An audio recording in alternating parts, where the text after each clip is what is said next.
Okay, so my name is Quilter, and I was able to research how social media affects teens' mental health. I feel like social media is a really big thing today. I mean, every single person has it almost, and it's almost rare if somebody does not have it. So social media, it's always constantly there. I mean, when you go on your phone, it's like the first thing you do. You go to Snapchat somebody, you go to look at TikTok when you have a little bit of free time, or you scroll on Instagram. People are always posting. People are always liking, posting, commenting, sharing, messaging, following. I mean, it's always, that's the main point of social interaction on your phone. You're always there, having like friends that are on social media. There are many different impacts that social media can have on you. A lot of people think social media can be a positive impact. It creates a sense of community, like when you follow certain groups on social media, or you can be part of different groups, like following different political things or different movements or stuff like that. And Lauren Libert was also able to talk about how the hashtag mental health has 35.3 billion views, and hashtag mental health matters has 17.5 billion views. Especially with addressing mental health, a lot of people think it's negative a lot, but I mean, as you can see, there's that many people posting about how mental health really does matter, and sharing their experiences they've had with it, and sharing how they care about movements like that. And it creates a sense of understanding between different types of people, and awareness about how mental health is a big thing in our world today. Social media also can have very negative impacts on us. I know for me, and probably everybody else, as much as you hate to admit it, you always are trying to put your best version of yourself out on social media. And as you can see in this, people are always trying to put their glamorous life out there, which vacation is better, who's more satisfied in their relationships. It also says the constant bombardment of unrealistic images is especially damaging for young people.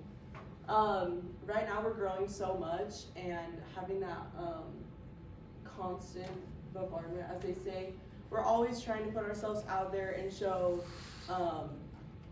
as much as you hate to say it, you always try to put yourself out there as the best image as yourself, and that you don't have as many flaws as you actually do. And really everybody goes through hard things, and as much as you try to not show all of your flaws and hardships you go through in your day-to-day life, you're always trying to mask it with social media. And especially when it talks about your self-image and your identity, you're trying to build who you are right now. You have, as much as you try to think you know exactly who you are, you don't know. And the constant having people trying to put themselves out there at you, and trying to show that their lives are better, is really hard on teens' mental health. Also, there's been a lot of studies done with all of this. The Mayo Clinic was able to do one about social comparison and feedback seeking. And I mean, as you know, when you post on Instagram, even just for the more dance, just barely, you post on it, see how many likes you have, see how many comments. You don't want to admit it, but I mean, all the time you're always comparing yourself with other people on social media, and as much as you see, you're oh, this person got 500 likes versus I got 100 or something like that. And it can be kind of depressing, and as much as you try not to have it lead to that, it can be really hard. So we know that social media can have really negative impacts on us, and we always can remember that we are in control of it. Yes, there's going to be random things pop up on our feed or whatever, but we can always remember just to turn it off. We can set our time limits on our social media, and be able to control how much time we are spending, and be mindful of that. We also are able to unfollow people. I feel that's a big thing that you don't remember, because it's okay, I don't want to be rude to that person or not show support, or it can even be mutual friends, or famous people or celebrities or whatever. But if something on social media is not having a positive impact on you, you can always remember just to unfollow that. And if you're turning off your phone and figuring out okay, that was not even giving me a good feeling, that was making me feel bad as I was using it.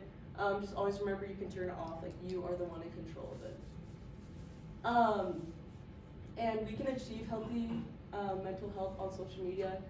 It's very normal to struggle. Everybody has hard times they go through.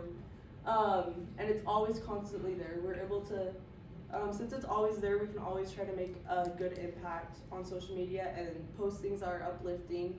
And I mean, people are always just looking down on their phones and just, it would rather like have positive impacts than negative. So just always try to post the things that are good.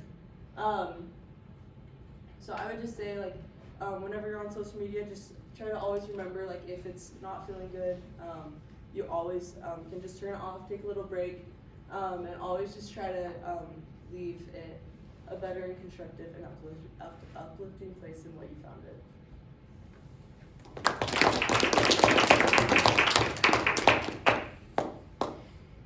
Any questions? Yeah. Do you think there's like a good compromise between not just posting the great things, like everything that's only good, but also posting stuff like that you said that's like motivating and helpful? Yeah. This usually is the good stuff. Yeah. I mean, for me, I really love like seeing, like I like watching like workout videos for like when I go to do workout later, but like I love when people post stuff about like normal things that happen with their body. It's like, okay, this is what my body can look like, but it also can look like this. Like I feel like that for me is really like uplifting and motivating. And I mean, you can always like share positivity and still share like your struggles. Like you can't just always put yourself out there as like, oh, I'm like all positive and perfect and whatever, but you can always just try to be like, here's my struggles, I'm going through it, and it's still creating this to be like an uplifting place for other people. Like people think that uplifting only means just like being positive, but it can also be like, I'm going through this and others are too, so this can uplift you because I know you're going through the same thing as me. So perfect. Well done. Thank you